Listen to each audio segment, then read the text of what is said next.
Welcome back to True God Code, and thank you for being here. If you are new, welcome home. This channel does one thing. We take what is documented in the real world, we lay it beside what is written in the ancient text, and we tell you honestly where they line up. We name what is fact, we label what is interpretation, and we hold that line with everything we have, because the whole thing is worthless the moment we blur it. Before we begin, if this study gives you something worth carrying, do 3 things: like this video so it reaches the next person. Share it with someone you love who has felt for a while that something is deeply wrong and could never quite name it. And subscribe and turn on the bell so the next study finds its way to you. This is one you will want to send to people. Here is what is coming. First, we tell you what Jeffrey Epstein actually did for a living. Not the crimes the world was shown, but the work those crimes concealed. Then we follow the thread and the money out of his rooms into the hands of the men who built the machine, Peter Thiel and the network he came from. Then we walk the whole architecture, all 7 layers, slowly and clearly, who built each one, what they built, and what it does to your life. We show you how the layers lock into a single system of control, and the power source that means it can never be switched off. We paint you a picture of the world as it would be if this machine ever runs at full power. Then we come to the heart of it, the layer where men are trying to build, by their own science and their own hands, the resurrected and glorified body that God alone gives, the counterfeit of the very thing Christ promises his people. And we end where we always end, not in fear, in clarity, and in the one hope no machine can ever touch.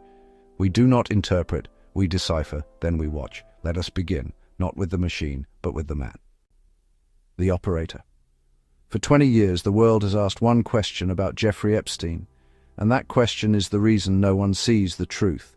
The question is, how did a man do such monstrous things and escape justice for so long? It feels like the right question. It is a trap, because it fixes every eye on the crimes, and it never once asks what the crimes were for. So ask the real question. How did a man with no verifiable fortune, no famous fund, and no visible track record obtain total, intimate, sustained access to the highest levels of finance, science, technology, and government, and hold apparent influence over them for 30 years? Ordinary predators do not get that. Ordinary financiers do not get that. That profile, protected access at that altitude for that long, is produced by exactly one kind of activity in this world, a cultivation and leverage operation. And once you see it that way, the whole picture turns over. The crimes stop being the enterprise. They become the method of it. Start with the fortune, because the fortune is the first thing that was never real. Epstein was sold to the world as a financial genius, a private money manager to billionaires. Yet there was no fund in his name, no public returns, no client list that could account for the planes, the islands, the mansions, the reach.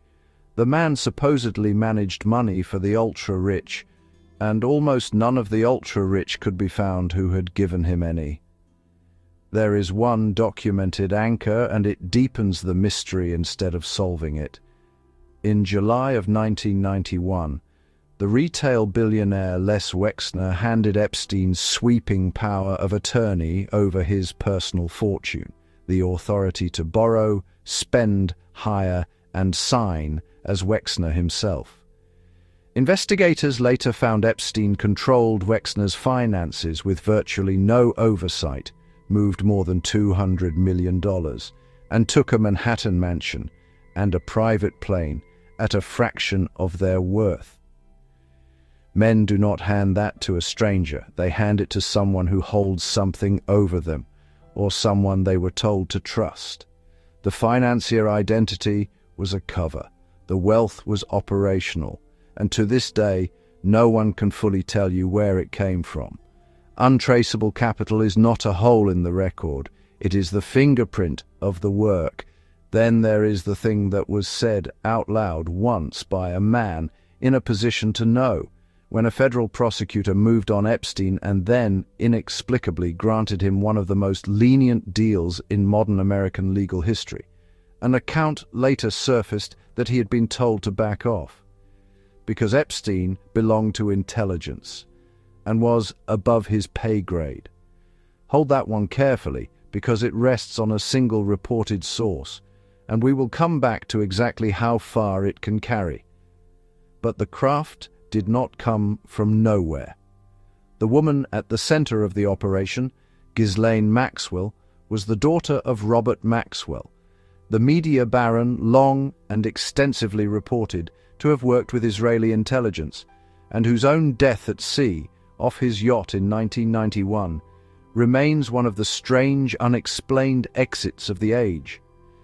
This was not amateur predation improvised by a Manhattan money manager.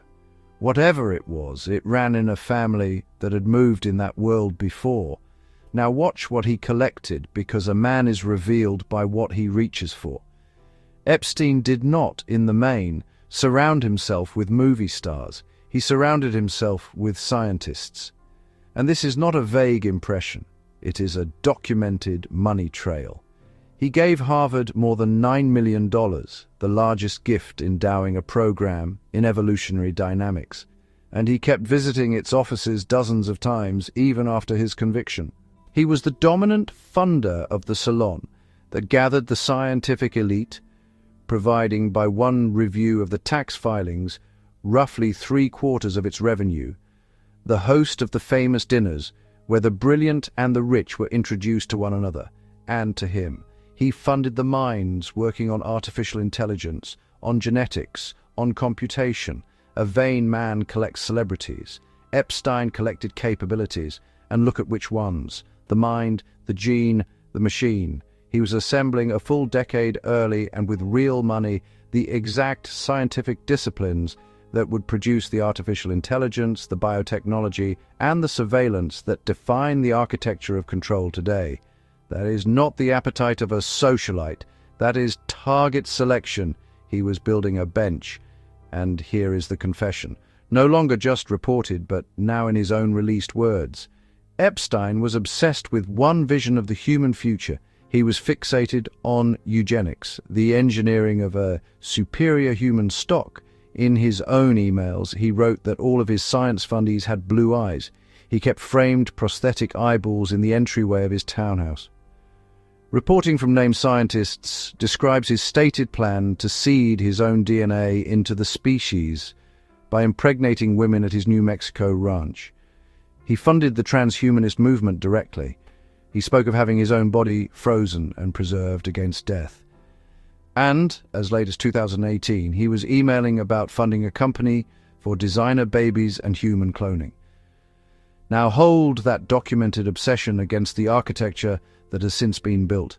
A layer to wire the human brain into the machine, a wave of ventures to reverse aging and defeat death, a genetic frontier reaching to rewrite the human template itself.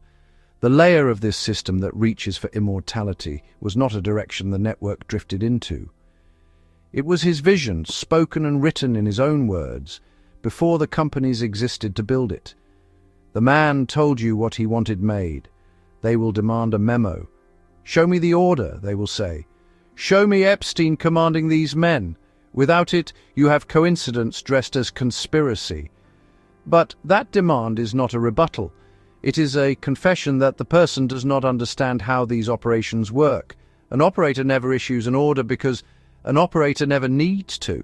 He introduces the right people to one another. He supplies the leverage that quietly strips a man of his freedom to walk away. He aligns each man's ambition with the objective, and then he steps back and lets money and appetite do the building. There is no memo because the entire craft is designed to leave no memo. The absence of a command chain is not evidence against the operation. It is proof that professionals ran it. And now the crimes take their terrible and exact place. In this operation, the abuse was the leverage, the machine that turns a merely connected man into an owned one. That is why the victims stand at the center of this story and not at its edge. Their suffering was the raw material out of which control was manufactured. And the reason the world has never seen the operator behind the predator is the reason the whole design worked. They handed you the most lurid monster of the century so that all your horror would burn on the crimes and none of your attention would ever reach the blueprint. The bridge and the builders. Now follow the beams that carry the whole structure, the places where the operator's world does not merely touch the builder's world, but is wired into it by introduction and by money. The connective figure is Reid Hoffman, himself a member of the founding technology network and a man whose ties to Epstein are on the public record. Hoffman helped draw Epstein into the orbit of the technology elite.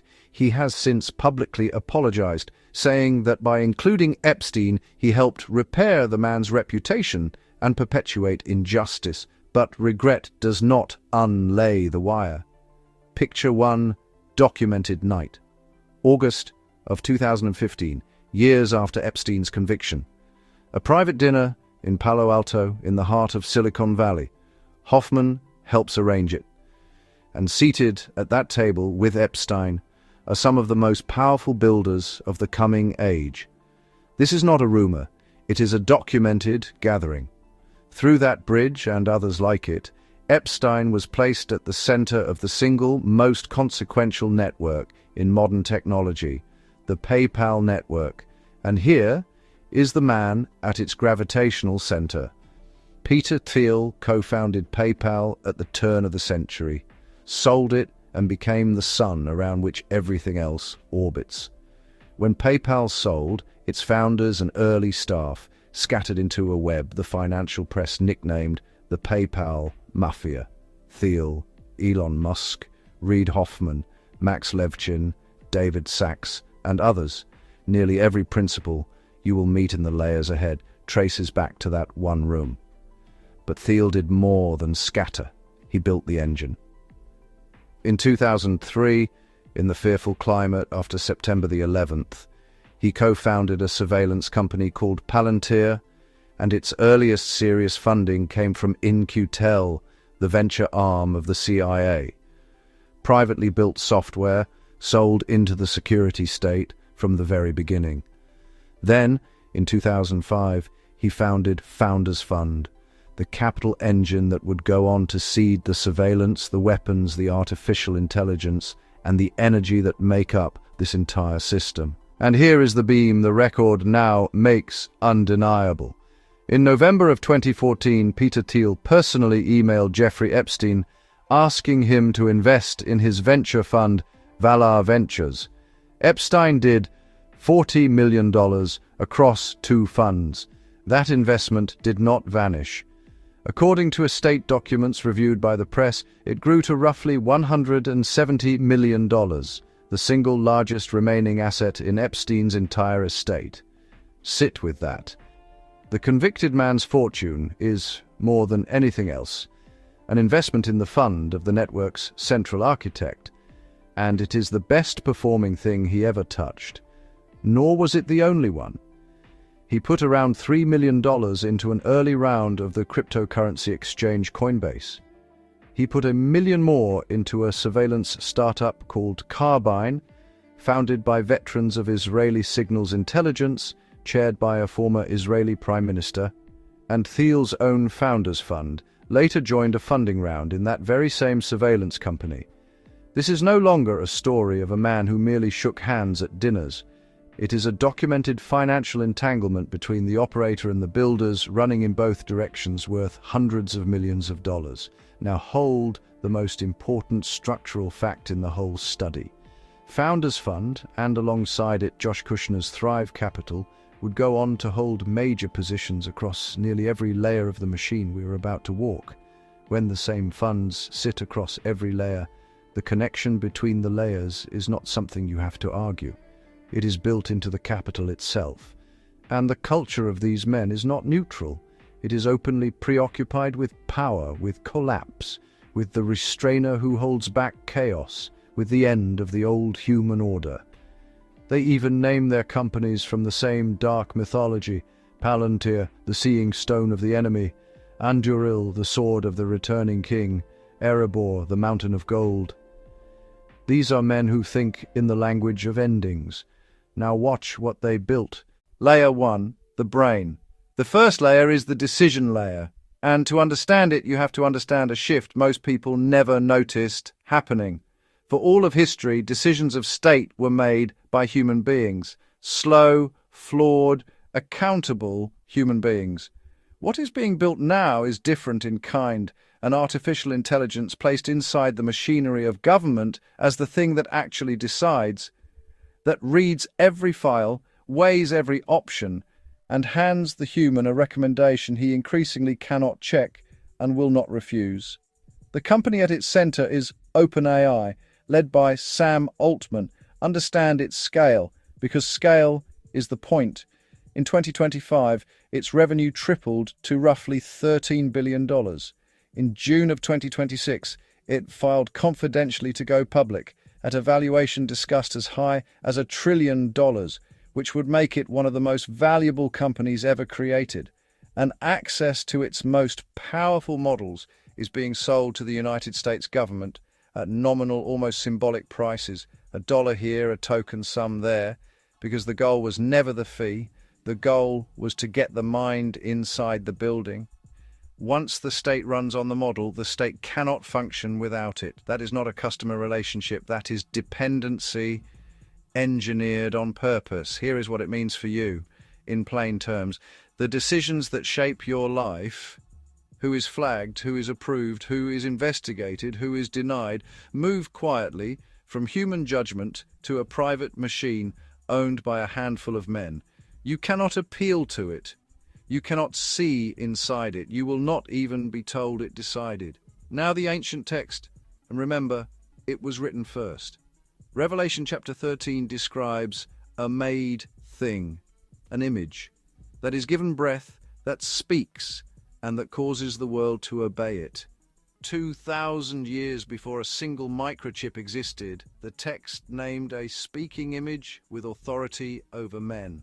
That any one company is that image is our interpretation, and we say so plainly. That the text named the function before the technology arrived to fill it, that is the thing to sit within the dark. Layer 2. The eyes. The second layer is perception, and it answers a simple, chilling question. Before you can control a population, what must you first be able to do? See it, all of it, all the time. The company is Palantir, co-founded by Peter Thiel, and its origin tells you exactly what it is. Its first serious funding came from the venture arm of the CIA. This was a tool of the security state from day one. And it is now enormous, quarterly revenue near $2 billion, growing more than 90% in a single year. Its systems now a formal program of record inside the Pentagon, and a version built to serve immigration enforcement. What Palantir does is fusion. It takes the satellites, the sensors, the financial records, the license plates, the faces, the phones, the movements, every separate stream of data that used to sit in 100 disconnected places, and it assembles them into one single living picture so that one operator at one screen can see everything about anyone. And the political layer has now reached in and touched this one directly. Ethics disclosures show the sitting president bought Palantir stock in early 2026 and then, weeks later, publicly endorsed the company, while its software was being used to help identify targets in a live war. A congressional inquiry is underway. Sit with that. The man at the very top of the government took a personal financial stake in the seeing machine, then promoted it while it was choosing targets in a shooting war. What it means for you is simple. Privacy, as your grandparents understood it, the ordinary anonymity of a normal life, is being quietly ended, not by a law you can vote against, by an architecture that assembles you, without your knowledge, into a picture held by people you will never meet. The text, written first. The scriptures say the eyes of the Lord run to and fro throughout the whole earth. Total sight belongs to God alone. A single system that sees all, knows all, and forgets nothing is the counterfeit of that divine attribute. Man building the all-seeing eye that Scripture reserves to God, and building it precisely so that one day The mark can be enforced on everyone, everywhere. Layer 3. The sword. The third layer is enforcement, and it is the one that turns a surveillance system into a system of control, because seeing is not enough. Somewhere, the system must be able to act, to reach out and stop a human being. The company is Anduril, founded by Palmer Luckey and backed early by Thiel's Founders Fund. Its flagship weapons factory, Arsenal 1, is rising in Ohio, millions of square feet. Its autonomous fighter aircraft is already in production. Its valuation runs into the tens of billions, and it has built a weapons production alliance reaching into the Gulf. What Anduril builds is autonomy, machines that identify, track, and engage a target with less and less need for a human being in the loop. Weapons that do not need a soldier to pull the trigger. Understand why that matters, because it is the whole point.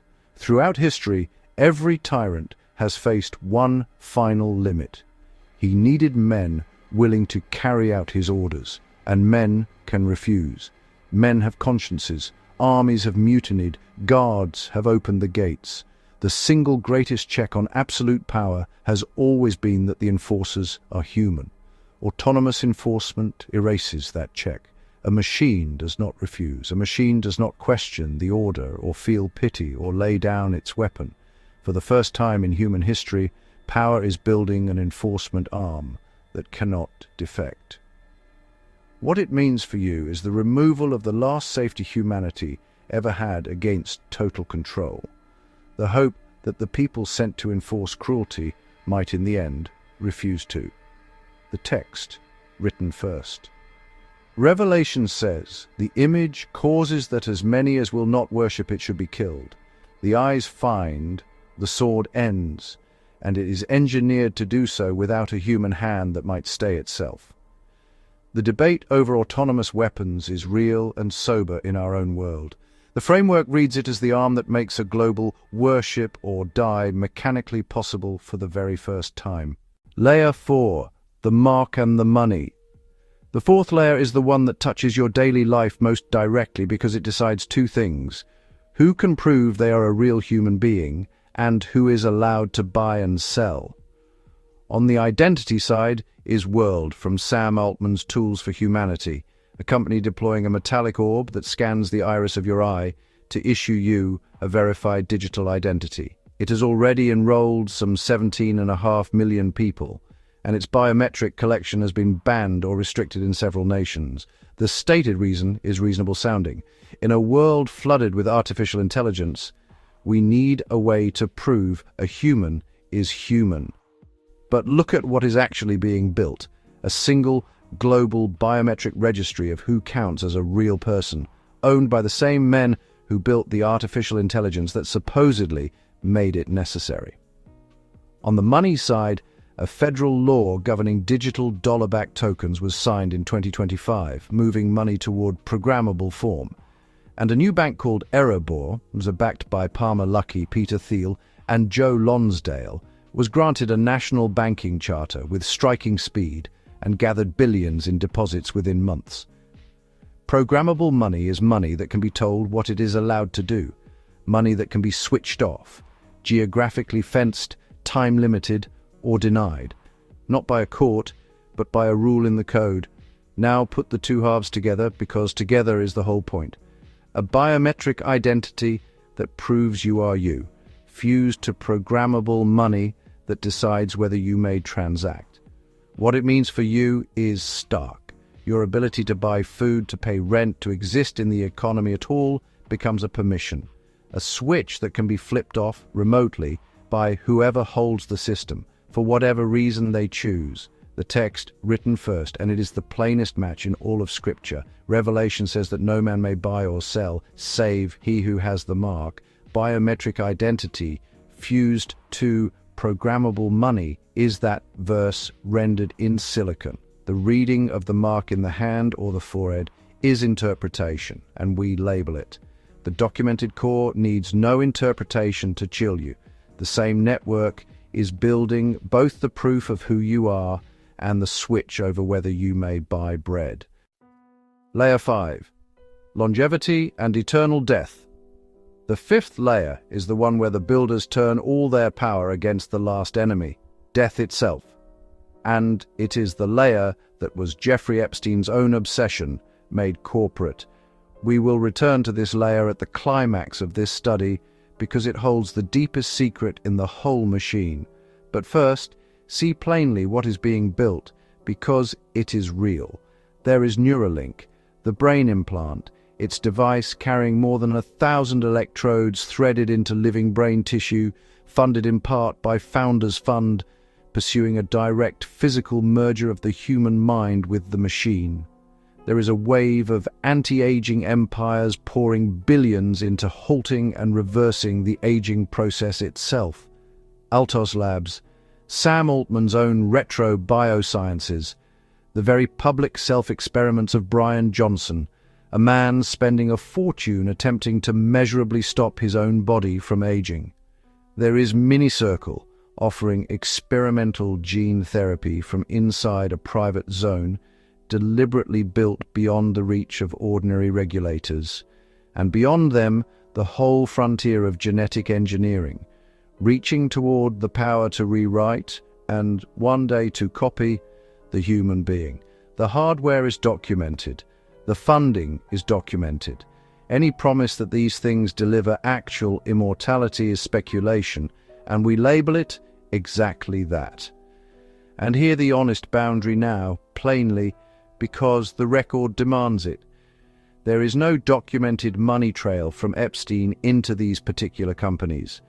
What is documented is the vision, his stated obsession with defeating death, his own funding of the transhumanist movement, his written interest in engineering human life, arriving years before the corporate machine that now pursues the very same thing. That is a match of ideas, not a wire transfer, and we will say so again clearly at the end. But hold this layer with the greatest care above all. It names no living person's eternal fate, not one. We speak of a project and a pattern. We never speak of a soul, the text written first, and it is the oldest line in the entire book. Genesis chapter 3. The serpent said to the woman, "Ye shall not surely die." That is the first lie ever told to a human being. The promise that you can seize deathless life on your own terms apart from God. And Revelation warns of where it ends. A day when men will seek death and not find it, and beyond it a thing the text calls the second death. Keep the shape of this layer in your mind. We are coming back to it because it is the key that unlocks the meaning of everything else. Layer 6, the covenant and the crown. The sixth layer is the political and legal architecture, the authority that would make everything else lawful. Because a system of total control cannot simply be imposed. It must be made to look legitimate. It needs treaties, charters, and the machinery of accepted power. And here we hold a hard boundary. This is political architecture only. We entertain no theory of a hidden cabal defined by ethnicity. Such theories fail the single standard of evidence we hold everyone to, and we throw them out without exception. What is documented is this. Jared Kushner's fund, Affinity Partners, now manages roughly $6 billion, and about 99% of that capital comes from foreign sovereign wealth funds, chiefly the Gulf states, while Kushner himself sits at the center of Middle East diplomacy. Congressional investigators have named that conflict of interest out loud. The nations whose futures depend on the deals are the same nations funding the man making them. Alongside it, a new International Board of Peace, chaired by the President, gathers the administration's inner circle into a single body, and the Abraham Accords framework keeps expanding, drawing more nations under one diplomatic roof. What it means is that the legitimacy layer of the machine, the part that signs the treaties and holds the crown, is being financed by foreign capital, held in the same few private hands. Public authority and private money fused. The text written first. The book of Daniel describes a coming ruler who will confirm a covenant with many for one 7-year period, and a single figure brokering a great agreement among the nations. A man brokering a multi-nation Middle East covenant, financed by the very nations he negotiates among, is the shape the framework reads in that ancient line. Naming any living person as the one who confirms it is interpretation, held at stated confidence, never as fact. Layer 7. The power and the energy. The 7th layer is the one almost no one thinks about, and it is the one that makes all the others unstoppable. Because ask yourself a simple question. A system of total control that can be switched off at the wall is not total at all. Cut its power, and the eyes go dark, the brain goes silent, the money stops moving. So the final requirement of a machine that intends to run forever is a power source that no outside hand can ever cut. And that is exactly what is being built. Watch the same names move one more time into energy, this time to guarantee the machine never stops. Sam Altman, the man at the center of the brain and the identity layer, chaired the small nuclear reactor company Oklo for a decade, a company whose entire design is to place a private reactor directly beside a data center, connected by its own line, touching no public grid at all.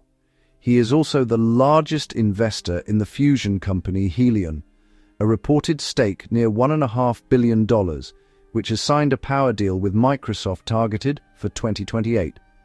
Peter Thiel's Founders Fund stands behind General Matter, a uranium enrichment company that received a roughly $900 million contract from the Department of Energy, the fuel supply for the reactors.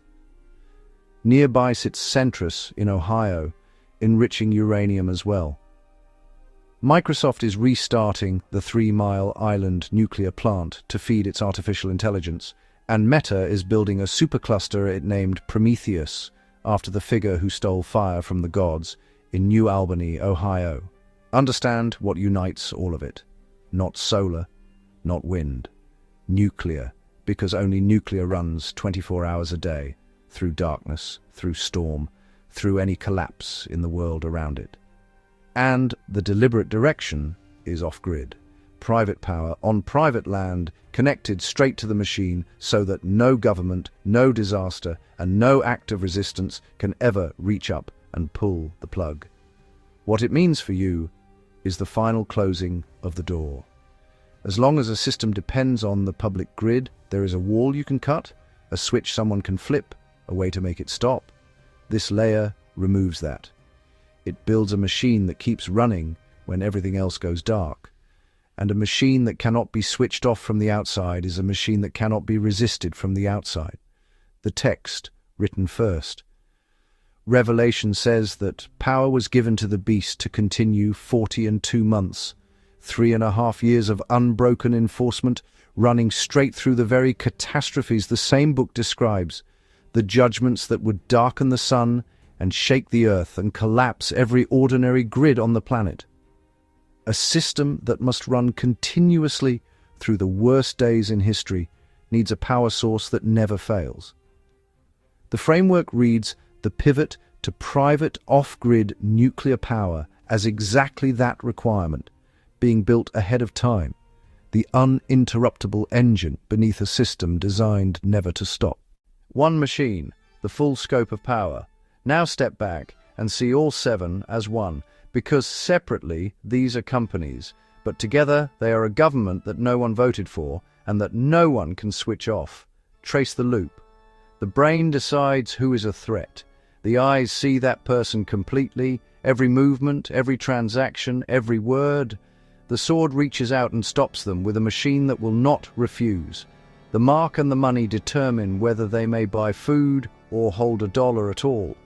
The covenant and the crown supply the treaties and the legal authority that make the whole thing appear legitimate to the world. And the power beneath all of it, the private reactors that never stop, guarantees the machine runs through anything. Each layer hands directly to the next. Sight feeds the decision feeds enforcement. Enforcement is backed by the power to erase you from the economy. All of it is wrapped in law, and none of it can be turned off. Now see the full scope of it. The same funds sit across nearly every layer. The same handful of men recur.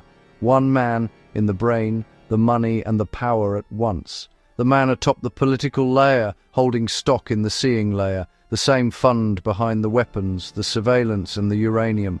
The seeing software and the killing software are built to plug together, and the factory, the bank, the supercluster, the reactors, and the enrichment plant are clustering into the same few square miles of the same state, Ohio, the machine assembling itself physically in one place. This is not 7 industries that happen to grow near one another. It is one system, built in parts by one network, descending from one bench of minds. And every layer on its own grows in the same single direction, toward totality, toward permanence, toward the removal of the human ability to say no, power that cannot be cut, enforcement that cannot defect, identity that cannot be refused, a ruler that cannot be overridden, a decision you cannot appeal. Coincidence has no preferred direction. 7 free industries would scatter 7 ways. These converge toward one closed loop with no outside and no off switch. Revelation named that exact shape 2,000 years ago. One beast, one image, one mark, one authority over every tribe and tongue and nation. The world, if it wins. Let me show you now the world this machine is built to produce. If it succeeds and integrates and runs at full power, picture it plainly because the builders have already pictured it, and it is the only reason to build the parts. You wake in that world, and the system already knows you are awake. Your face is your key, your money, your permission, and your leash. One biometric identity, tied to everything, that says whether you're a person in good standing today. You go to buy, and the money that answers is programmable money that knows who you are and what you are allowed to do with it. If your record is clean, it works. If you have said the wrong thing, associated with the wrong person, fallen below the score the brain assigned you this morning, it simply does not. No trial, no officer, no appeal, just a transaction that quietly fails, in a shop where no one meets your eye. Above you always are the eyes. Not a camera you can see, but a single fused picture of your whole life, everywhere you have been, everyone you have spoken to, every dollar you have moved, held on a screen you will never look at, by people you will never meet. There is no crowd to disappear into anymore, because the system does not see crowds. It sees individuals, all of them, all the time. And if the picture ever decides you are a problem, the sword does not send a man who might hesitate. It sends a machine that will not.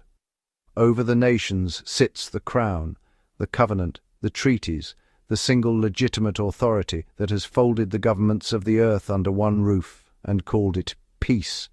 And under all of it hums the power, the reactors that never stop, so that the machine runs straight through every storm, every crisis, every collapse that would darken an ordinary world. And to the ones who built it, the small circle at the center, the 5th layer offers the final prize, not to rule this world for a lifetime, but to escape death itself and rule it without end. That is the vision, a world with total sight, total enforcement, total economic control, total legitimacy, unbreakable power, and rulers who intend never to die. A world where the human ability to refuse, to say no, to walk away, to start again somewhere else, has been engineered out of existence. The ancient text has a single word for a system like that, a system that demands the worship of the whole earth and permits no one outside it to buy or sell. It calls it the beast, and it says it is coming. The counterfeit glorified body. And now we come to the deepest thing in this entire study, the secret hidden inside the 5th layer. Because once you see it, you understand that this was never only about controlling the world. It is about conquering death, and about who has the right to conquer it. Hear what God promises his people. The Bible does not offer the believer a merely longer earthly life. It offers something infinitely greater, a resurrected and glorified body. Paul writes that the body is sown perishable and raised imperishable. Sown in weakness, raised in power. Sown a natural body, raised a spiritual body. He says that in a moment, in the twinkling of an eye, this mortal shall put on immortality. He says, Christ will transform our lowly body to be like his own glorious body. On the mountain of transfiguration, 3 disciples saw it for one unbearable moment. Christ shining like the sun, the veil pulled back on what a glorified human being actually is, and at the ascension, they watched him rise bodily into heaven, a man in a deathless and radiant body, lifted up by the power of God. That is the destiny of every person in Christ, not preserved, not frozen, not uploaded, not edited, transfigured, raised incorruptible by the hand of the one who made the body in the first place and lifted into his presence forever. It is a gift. It descends from above. It is received, is never seized. Now look again at the 5th layer and see it for what it truly is. Neuralink, merging the mind with the machine, a counterfeit of the incorruptible mind. The anti-aging empires, straining to make the flesh stop dying, a counterfeit of the imperishable body. Cryonics, freezing the corpse against decay, the very thing Epstein wanted for his own body, a counterfeit of the resurrection. The genetic frontier, reaching to rewrite and even to copy the human being, a counterfeit of being made new. Every single one of them is an attempt to arrive at the glorified, deathless body, the very thing God promises his children, but by man's own hand, through man's own science, on man's own terms, without the cross, without the author, without God. This is the ancient lie brought to its final and most ambitious form: ye shall not surely die. In Eden, it was a whisper to 2 people. Here it is an industry with $100 billion behind it. These men are not merely trying to build a system of control. They are trying to build their own resurrection, to climb into the glorified body by a ladder of silicon and gene edits, instead of receiving it from the pierced hands of the risen Christ. It is Babel again. But this tower is not aimed at heaven's height. It is aimed at heaven's life, a tower built to reach immortality without God. And Scripture has already told you where that ends. Not in ascension, in the second death. The body a man builds to escape death by his own hand becomes the very thing that delivers him to it. That is the true stake of the longevity layer. It is a counterfeit resurrection offered by the same hands building the cage, and it is the oldest temptation on earth, wearing the newest clothes ever sewn. What this means for you. So let me gather it into a few plain words before we close, for the person watching this, who feels the full weight of it settling on their chest. Do not be afraid. Hear that first, because it is the most important sentence in this entire study. Everything we have shown you tonight, the whole machine, every layer, the vision of that world, the counterfeit itself, is under a ceiling. It cannot break. Paul walked straight through the inventory of this system and settled it forever. Neither death, nor life, nor angels, nor rulers, nor things present, nor things to come, nor powers, nor height, nor depth, nor anything else in all creation shall be able to separate you from the love of God in Christ Jesus. Not the brain, not the eyes, not the sword, not the mark, not the power, not the men who built them. Not one of them has the reach, and here is the sweetest truth of all. They are straining with every billion they have to manufacture the one thing you have already been promised for free. They want the deathless, glorified body, and they are trying to build it out of wire and code and edited genes. You will be given it, radiant, imperishable, incorruptible, by the hand of the risen Christ, because it was purchased for you at a cross 2,000 years ago. They are building a forgery of your inheritance. Do not envy the forgery. Do not fear the men chasing it. Pity the lie and hold fast to the truth. So know your enemy accurately and do not inflate him. Understand the times and do not be ruled by them. Keep your citizenship where it actually is, in heaven, sealed beyond the reach of any machine that will ever be built on this earth. The system is real. The machine is being built. And it is already and forever beneath the feet of the King who is coming back for his own. Thank you for spending this time in the Word and in the record with us. If this study gave you clarity, if it took a fear you could not name and turned it into understanding you can stand on, then it did its work. Share this with someone who needs to see the whole picture without being swallowed by it. Like the video, so it reaches the next person searching in the dark. And subscribe and turn on the bell so the next study finds you. We go layer by layer, honestly, all the way through, until the whole thing is documented, and we would be glad to have you with us for it. Hold fast. Do not be afraid. The enemy is real, and the enemy is already beaten. We do not interpret. We decipher. Then we watch.